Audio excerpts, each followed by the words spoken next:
Hey guys, what's going on and welcome back to Tenerife. Now, my tenure here may well be over, but I thought it'd be fun to see how they got on without me. And before we go any further, yes, this is a Diego t-shirt from Dr. Benji. Love that series, love that jingle.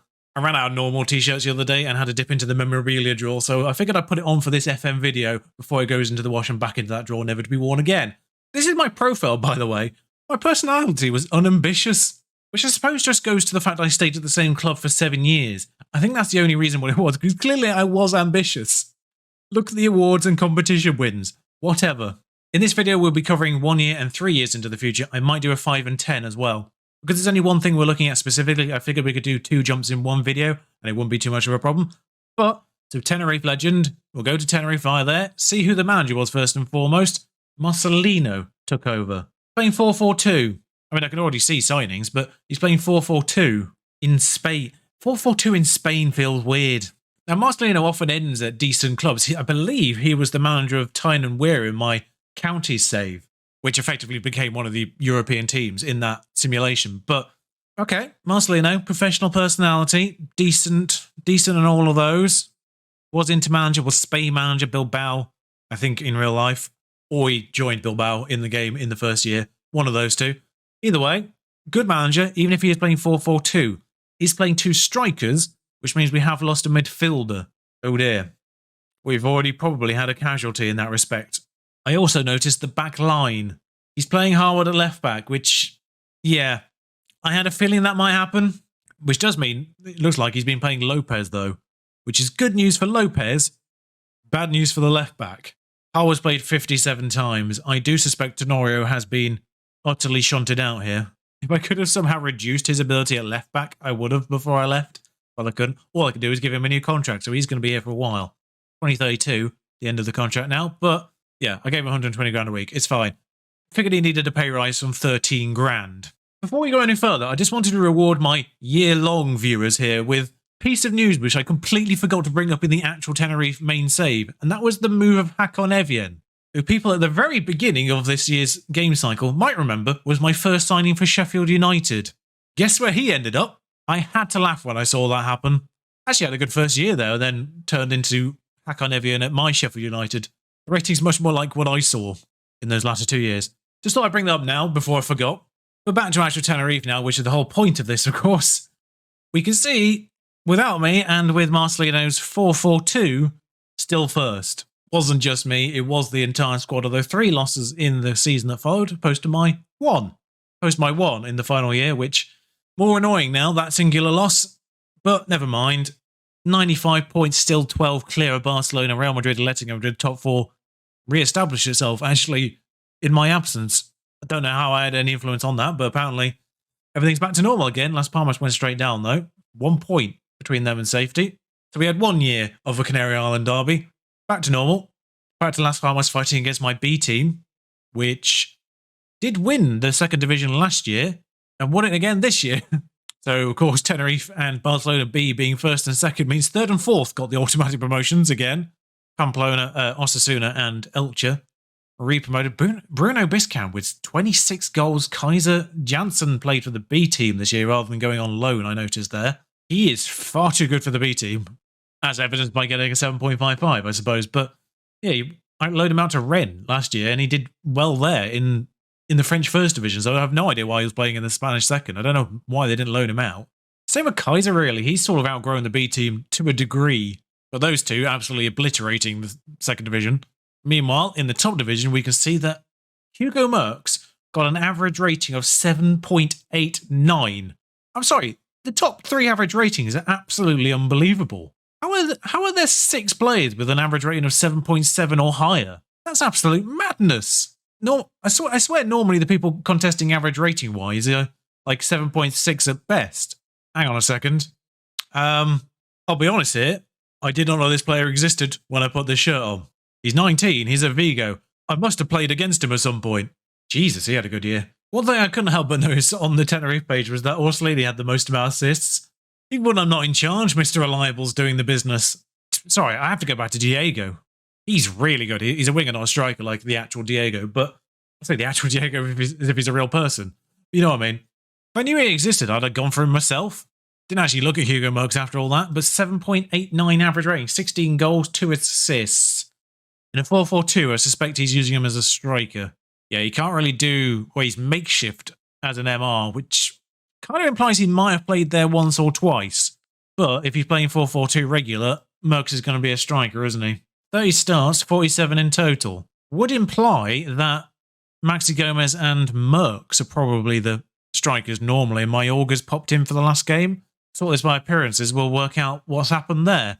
Howard, 57. Christensen, 57. Valverde's come alive without me being there. Sorry, Federico, I was holding you back, clearly. Picard, Merckx, Bermudez. Okay, there's new names. We probably should look at the transfers, actually, before we go through this list, because I can see Manuel Solomon. He was on my shortlist in the game, which so he's highlighted on the squad page, but £58 million for Manuel Solomon, 70 for Trincao. Long-term viewers of the channel will know how much I appreciate that acquisition. Francisco Trincao, I signed for Bradford in the first ever FM save I did on this channel. At least I think that's him. At least I think that was a save I signed him on. Definitely signed him on FM 19 at some point, way back when. £70 million? Been about a bit, hasn't he? It's a lot of money for Trincao, especially when you have Orsolini doing the business there already. Also, where are they playing Trincao in a 4-4-2? I suppose if they move Merckx to striker, they do need someone to play on the right-hand side. But you've got Janssen for that, and you'd be playing him in the B team. Absolutely unnecessary. Same with Solomon, really, on the left. Same situation. They're obviously playing them as midfielder left. 58 million, same price I paid for Orsolini, and thereabouts, I think. And that's Solomon. Yeah, exactly the same price I paid for Orsolini 1 year earlier. And that's Orsolini. And that's Orsolini's history. No idea why they've signed Solomon. He's clearly played a lot, so he's played on the left. Trinchao's played 32 times on the right, I would presume. Orsolini's played 26 times in total. Obviously, these are including... Oh, no, the subs are in bracket, aren't they? So Orsolini started 26 times on the right. So it looks like there's probably been about 58 games all told. Thereabouts for the year. Which means Christensen didn't play in goal for one of them. Mitrovic, 2. That's probably the best marker. They've relegated Abad, seemingly. Because I didn't see him on the sale list. And called up Mitrovic to be the backup, which, fair enough.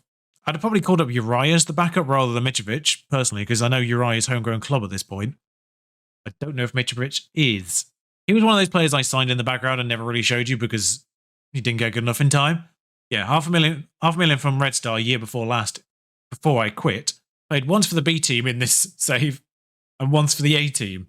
He played 1 continental game and 1 league game. All right, fair enough. But anyway, back to the appearances list. Dimas Lopez in central defence 43 times, curiously. McDonald 43 times. He's been a big beneficiary here. Maxi Gomez 40 times. Michaelenko's been on loan and transfer arranged. So Howard being played at left back has effectively shunted Michaelenko out entirely. I don't know why I bother. Trincao played 32 times, didn't play the entirety of the season. He's obviously swapped with Orsolini a lot. Mayorga 27 times. So yes, it does look like primarily Gomez and Merckx as the 2 strikers, with Mayorga filling in for one of them, presumably, in those 27 starts. Alio Giallo was a player I signed, I think, that was going to join at the end of the year. He was a free agent signing at the end of the year, in the year that he left. Not that great, but he was 23 with a bit of potential. I figured he could sell him for a bit of money. £50 million he's worth now, so yeah, that thought was there. Oh, Nicolo, this new system's not helped you, has it, with the 2 midfielders? Because on paper, the attributes don't match up to McDonald or Valverde, so he's lost out here. Still averaging 7.38 in the appearances he had. 3 goals, 6 assists. They've not helped you, have they? Faisal, again, 2 midfielders. It's not helped him, has it? 16 starts, 17 sub-appearances. I don't really know why they're not playing Faisal, though. I can understand Ravella off the attributes. Faisal is really, really good on paper. He also won European Player of the Year, by the way. European-based Player of the year that we finished. He won that award. New manager comes in, plays him 16 times. European Player of the Year. Madness. But McDonald is admittedly very good. Probably about the same overall in terms of just attributes added up. Different kind of player, but about the same all told. And Valverde's played 50 times. Valverde's a little bit more confusing because his good attributes are sort of bunched up. But I'd argue, I think, overall, if you add the attributes up, he's worse than Faisal combined. Just. Worse than McDonald as well. Just. Overall. So the fact he started ahead of both of them, I don't really know what's happened there. Maybe reputation's factored in. Not certain. Nedelaire has a transfer arranged. his contract was up at the end of the year, and he wouldn't sign a new contract that was reasonable. I probably should have just given him a contract that he wanted, because I wasn't going to be there. But he wanted to be a star player when he was a backup, and I think he might be going on a free. Oops. Jack Grealish has only started 14 times, which based off actually performances, I kind of agree with. He's 32, and I can see the physicals are going already. Dear me, those physicals are really going already, actually. For a person with 15 natural fitness of 32, that's a little early on that front. Actually had a good year with me, really, in the end, but interesting. Yeah, Michael Anko loaned out. Tenorio, 13 starts. Harwood pretty much ever present at left back. I think they may have played Harwood in centre back at some point because Dimas Lopez wasn't quite as high on the appearance list as the other central defence as Harwood and Picard.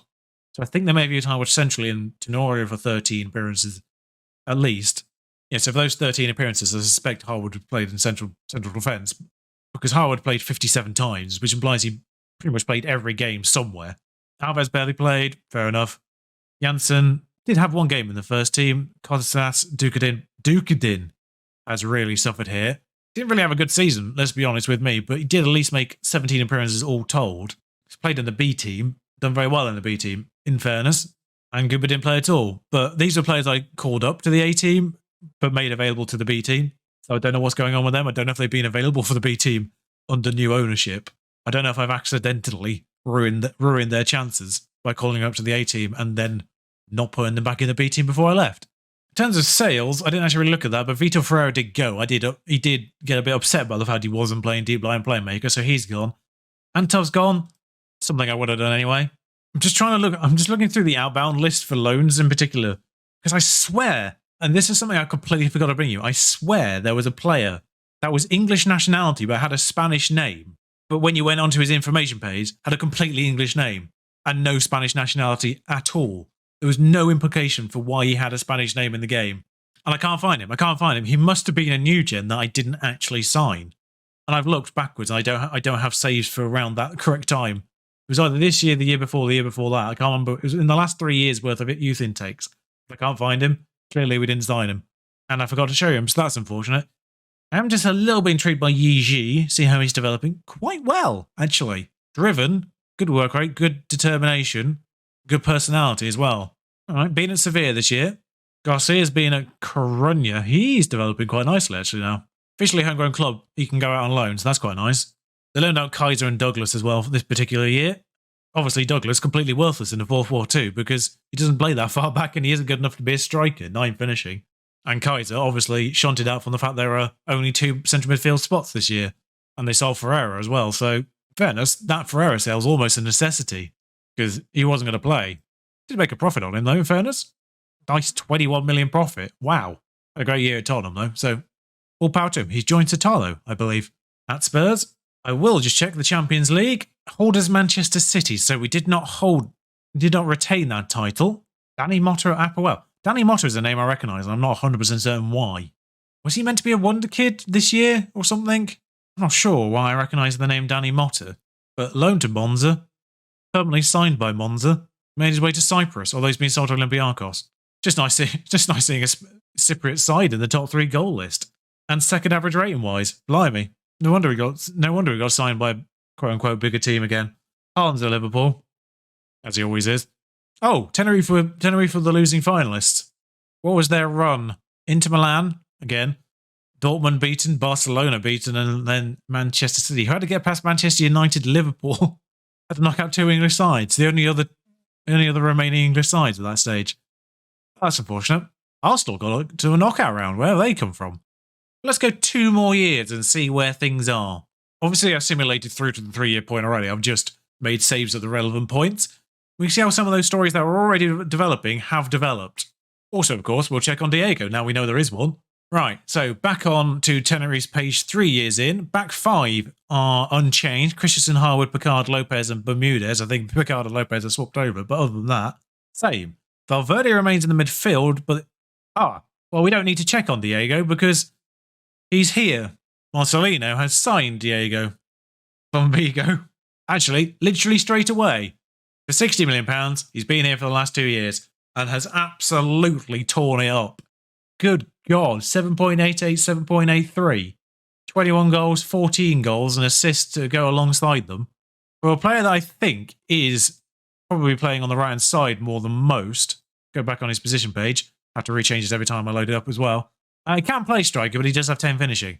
So I think he's probably playing on that right-hand side. Judging by the number of appearances, I suspect he's playing on that right-hand side because Bruno Alvarez has scored 33 and Merckx is the other striker. So I would imagine they're playing Merckx and Alvarez as strikers normally, and Diego fills in, perhaps. But 17 goals from that right-hand side. They've got a De Bruyne in midfield. I can't remember if I ever showed you De Bruyne, but he was sort of the first wonder kid in the game. The first new-gen wonder kid in the game. He got snapped up by PSG basically straight away, as soon as they could. It was around the time that we started to have a little bit of money, but not enough for buying a player for 40 million at that stage of his development. So, yeah, PSG got in just before we could deal with that. But he was sort of the first new-gen wonder kid. I tracked him all the time at Anderlecht, because he was ridiculous at Anderlecht. But he made his way to PSG. We have played PSG a few times. I can't remember if he was ever in the team. But they loaned him to Atletico Madrid in the final year of his contract, clearly, and in what is possibly one of the best bits of business I've ever seen an AI do, Tenerife has signed him on a free. This reminds me of Virgil Carpentier, but he went from a sort of a non-PSG French team that couldn't afford his wage demands. So he left on a free and joined us at York on last year's game. That's a different kind of situation to this. PSG obviously could deal with that. This reminds me more of Neymar with Sheffield. Because Neymar just inexplicably runs out his contract sometimes in this year's game. And we signed him at Sheffield United, of course. Interesting, he's made his way here. And he's in the starting lineup for the last game, but he's played 32 times, I think. Valued at 82 million, signed on a free. 25 start. 20 games in total, 20 starts in the league. So he's not the overall starter, but not a bad pickup. Valverde's still here. 31 now, if I'm right, because he was 29 last time we looked at him. Still roughly the same player. His work rate's definitely gone down, because these were all yellow down here. But I think his determination may have gone up. And his passing may have gone up, because I don't think there were any yellow on the left. And I think one of these has gone down as well, because I think there was 5 yellows on the right. So it's starting to go off a little bit, but he does have 18 natural fitness, so we should expect him to be pretty good for a while. Although Grealish had 50 natural fitness, and he went off at 32.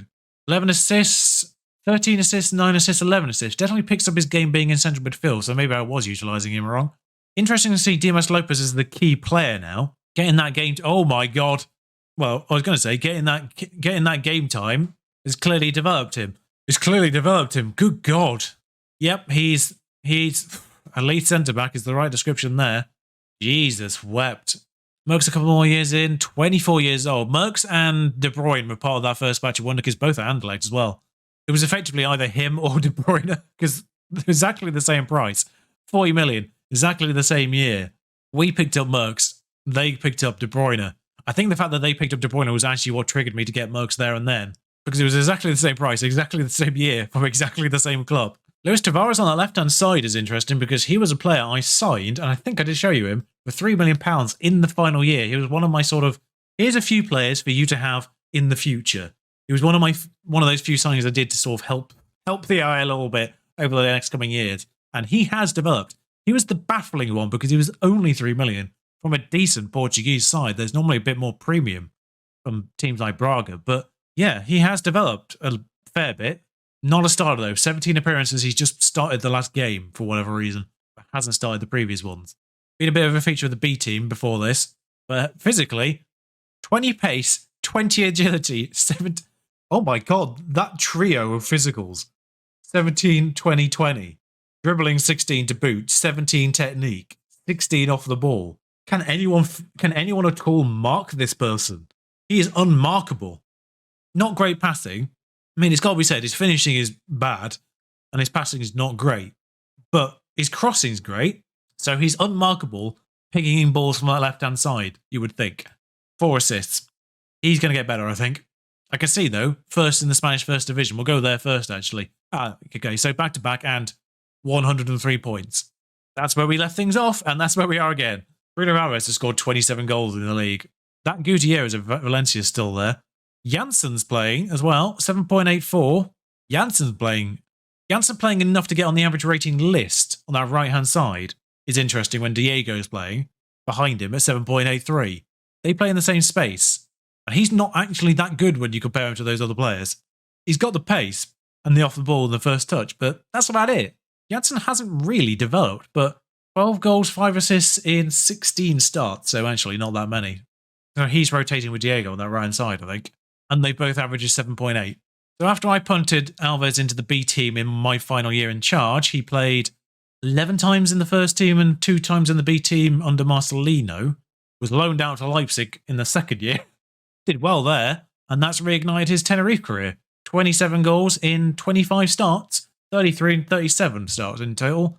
Bruno Alves has come alive, which I quite like because he was effectively one of the first signings, I think. Yeah, 350 grand from Alverca in the Portuguese third division. My first foray into the Portuguese leagues. Me and the Portuguese leagues we've got an understanding. Dates back to the Bradford save with Trincao and various others. Texera being one of them as well, amongst others. Barcelona 5th, Valencia 2nd, Atletico Madrid 7th. Okay, so the status quo was immediately undone again after a fairly standard year after us. But 2 years in a row, how did they do in year 2, out of curiosity? 93 points. So 95, 93, 11 points clear, and 20 points clear. So well clear of the pack still, which is interesting. A quick nosy at second division. How the B team doing? 3rd this year. Espanyol winning. 2 actual teams that aren't B teams in the first 2 spots. Schneider has 32 goals, a couple behind the highest average ratings. I think Schneider might be one of those. Yeah, he was. He was one of those players I left them with, ready to join at the end of the first year. 650 grand from Nantes. See how he develops. If we do 5 and 10 years, we'll see how this guy develops. Well, he's actually pretty good already. 19 finishing. Valued at 8 million to 20. He's going to get better, I think. I have no idea what his potential is anymore, but it was obviously good enough for me to sign him. I think the same with Kieran Lewis, if I remember rightly. No, he's been signed by them. Kieran Lewis is an AI signing, 4.2 million from Man United. That's a good deal for Man United. Doing very well in the B team, played a couple of times in the A team, didn't do so well there. Although there were only sub appearances in fairness, so 6.6 is what you go on at, so that's about right. 23 million he's worth. How have they signed him for 4.2 million from Manchester United? That's literally impossible to do as an actual player. We'll go back to Tenerife, we'll see the transfers, and then we'll see how they've played this particular season. Only one signing, Tanguy Nianzou, 22 million. Squad player, I'm guessing. Yeah, squad player. Squad defender. Squad defender is interesting because pre-side we don't really need defenders. I left them with a pretty healthy batch of defenders, so I'm concerned they've sold one. They sold Solomon for 16 million. They signed him for 58. David Ingle, I don't recognise that name. They signed him last year. They loaned Kurt Zuber the year before. What? Sorry. We'll deal with that next. We'll go back a year after that, but what? But that's it for actual sales. Everyone else has been loaned out. They've loaned out Orsolini. Why? Why would you ever loan out Orsolini? He's 33, but the physicals are still pretty good for 33. And he's destroyed it at Real Sociedad. So we knew that he had a great year the year after we left. 16 assists, 5 goals, 7.62. Even better average rating the year after, despite less actual product. But still tearing it up, and then loaned him out, continued to tear it up. Mr. Reliable, he genuinely might be one of my favourite players in any FM ever. But you can see the AI just go crazy with loaning out players. I'm a little bit more restrictive. I like to keep players in. I like to keep players in so they get a homegrown club if I think they're going to be particularly good. No such care by the AI. Yiji's been loaned out to Porto this time. Oh, he's good. Actual Chinese wonder kid. Gotta love Chinese one. 9.2. Oh, he played once in the B team. Sorry. I was like, what? 7 for the actual Porto appearances. They loaned him out to Sevilla. Did well there. Played in the B team for sort of half a season. Then loaned him out for Leipzig for the remainder. Did do quite so well there. B team briefly. Then Porto. Slightly concerned he's not going to make the A team at any point, but he is really good. Really good. And my favourite player, Marcos Gerardo Garcia. Can't remember what he looked at after 1 year, but I don't think it was much worse than this. This is where he's capped out, I think. Been loaned to Almeria. They were promoted with us in our first year, and they sort of enjoyed the ride with us. Dropped off a little bit, back to 6th in the final year that we finished off, but they haven't done quite so well in recent years, which is a shame. They were sort of the feel-good story that were going on in the background alongside us. Loaned to Coruña, loaned to Osasuna, loaned to Almeria by the AI. Did well at Osasuna and Almeria, though. Actually, did quite well at Coruña, only 12 starts, though. I think it was half a season, judging by the B team appearances. We do like Marcos Gerardo Garcia. Michael Douglas was loaned to Real Madrid. They still have him, even though they don't have a place for him. They literally do not have a position he could play in because the striking role's clearly filled and they don't play attacking midfielders. So, awkward. But still with them. Hang on. He's got a contract till 2033. That's a new contract. They're given a new contract even though they don't have a position for him. I love the AI sometimes, but they do weird things. Just quickly check the year before. Caligari they signed for 35.5 million, and I'm pretty certain I just saw him on the loan out list. Yep, loaned him out to Leon. Why? Why have they signed him for 35.5 million? That is... Yep, that's the AI at its finest. Jesus. Why are they signing defenders as well? He's a right back. He's a pretty good right back, actually, so it's the right back premium. That's why he's 35.5. There's a transfer arranged for him as well, joining permanently at the end of the year. Transfer listed for 35 million, so I suspect he's been sold for 35 million at the end of the year, which at the very least is money back. Gotta love the AI sometimes, just signing players and then immediately selling them again. Idiots. But that's a reaction to the fact they let Nendelea go at the end of the year, wasn't it? The previous year. Probably Zuma as well, because we saw Zuma being utilised at right back. That's probably the reason for that acquisition on loan. Bafflingly. Still don't understand that one. And Caracondo, free from Barcelona B, could be another good acquisition. This worth a little bit. Still the player I've signed, worth 20 million. Just sell on for about that. Yeah. Still the thing I do. If he's available on a free, worth 20 million now, sell him on, 20 million profit. Bang. AI and transfers are either really good or really bad. Like these two, we saw they sold Ingdal last year. I think for a tiny bit of profit, actually. They only signed him for 9. But yeah, sign players and then immediately sell them like these two. Or sign players on frees. They're worth 32 million. Or 20 million. But, you know.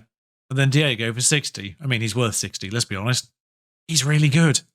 So in terms of appearances, we'll see who's benefited now 3 years in. I mean, the back four, you can see them there. Pretty much. Picard's down here. But the back five are all here with Merckx at the top. Lopez, Bermudez, Harwood, all 54. Christensen, only 48. Can I see his injuries?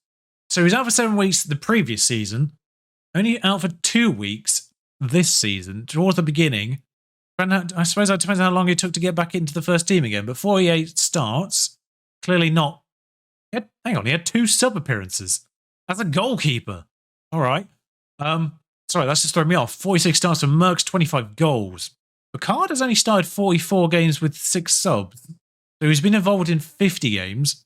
So barest minimum he's not been involved in... Hang on, we'll add up the goalkeepers. 48 starts for Christensen, 7 for Mitrovic, and 4 for Uri.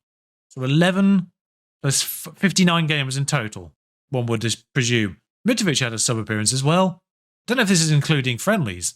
But anyway, Valverde, 42 starts. Looks like the midfield isn't quite as settled, though. There's 54 starts for defenders, but only 42 for midfielders. Dukadin has made his way into the first team now. New contract for him, released for 109 million. So Dukadin is the starter on the left-hand side. He got good. Didn't play him in the first year. Started playing him in the second year, and he has seemingly developed, which is what I wanted to see, because he had potential when we signed him. I was worried he was going to be a dud. £12 million we paid for him. He's not been a dud. Dukadin appears to be the starter on the right-hand side. Alves and Merckx appear to be the starting strikers now. Maxi Gomez went at some point. I'll check the transfer, see where he went. Faisal, I mean, he would be getting on at this point, let's be real. Faisal, 24 starts. Obviously the first choice backup to the 2 midfielder starters that we've seen there. Notably, McDonald missing as well. See where he went. Because he was the starting midfielder with Valverde, so interesting. Actually, Valverde 42 starts, Dukadin left, Diego right. They don't really have a settled midfield, do they? Because De Bruyne's had 32 starts, Faisal's had 24, Ravella's had 13 starts, injured at the moment. So that midfield is very rotatable, with Ravella being bottom of the list still. Poor Ravella. It's such a shame that his attributes aren't as good as his performances, because his performances are ridiculous. He's very much the classic overperformer. But still, I mean, even with these performances, he's clearly not unsettled, because still here, not listed or anything. I mean, you can see here, playing time happiness, very happy despite being a fringe player. All right. And yeah, that's it basically for starters. Trinchao, 11 times, barely playing. £70 million they pay for him. Surplus to requirements, satisfied. Why can I have that kind of thing in my squads? Only Kaiser is concerned about his playing time. That's because he had 3 starts all year. Blimey. Yeah, Tavares, obviously the fill-in on the left. Trinchao, obviously the fill-in on the right. Cortisis has got to second choice backup time. So he's got to second choice right back, maybe? Maybe central defender backup? I don't really know. Cortisis, but he was a signing I made way back when. 1.2 million. Perennial B team for me, and then still not really broke into the first team. But nice to see him in the first team, though, in fairness. Uri has made it up to the first team level, 4 starts. He's obviously going to be the long-term goalkeeping option. Genned in at Tenerife for us. Played in the B team while I was there. Did very well in the B team. Got homegrown status. Loaned out to Sochaux and Vallecano in the game. Actually played at Vallecano. What the hell happened here? Loaned out, didn't play. But Mitrovic, though, that couple of years older, clearly first choice backup. Haven't actually looked at the B team. The Korean there. Domingo Napoleon Lasso is still on a youth contract. I fear for his time. Actually out of contract at the end of the year. So one of my favourite names in football didn't develop. That's a shame. Ferrati was one of those players I signed for the future at the end of the year. Didn't really develop. Yeah, one of those players I signed to join at the end of the year before I left. Yep, that's what. Oh, there's a bad. Listed in the B team. 34 years old now. Fair enough, I suppose. Quite a lot of players loaned out of that B team, including the, oh my god, Ivan Sibov's got quite good. I was about to say, including the spiritual successor to Antov, in the sense of a Bulgarian midfielder. But Ivan Simov has actually got better than Antov ever was. And he's in the B team and loaned out. 3.5 million, same kind of price as Antov as well. Top tip, by the way, if you're doing a save, just load in the Bulgarian league at some point, and they will have players available for release fees that are really quite good. Just do it at any point. They'll have like actual Liège players like 25 to 26 with release fees of about 3 million that you can just snap right up. Obviously, he's a new gen, but same kind of release fee. He was an actual new gen. I had Bulgaria loaded fairly early on. But that's a top tip. Bulgaria tend to have release fees. In terms of wages, Merck's at the top, Valverde, Picard. Bermudez has got a new contract. I mean, pretty much all of these have got new contracts now. Very few of these are the contracts I gave them. Ravella is one of the contracts I gave him. It looks like they gave Harwood another new contract, actually. 140 now. 2035. Mayorga, that's the contract I gave Mayorga before I left.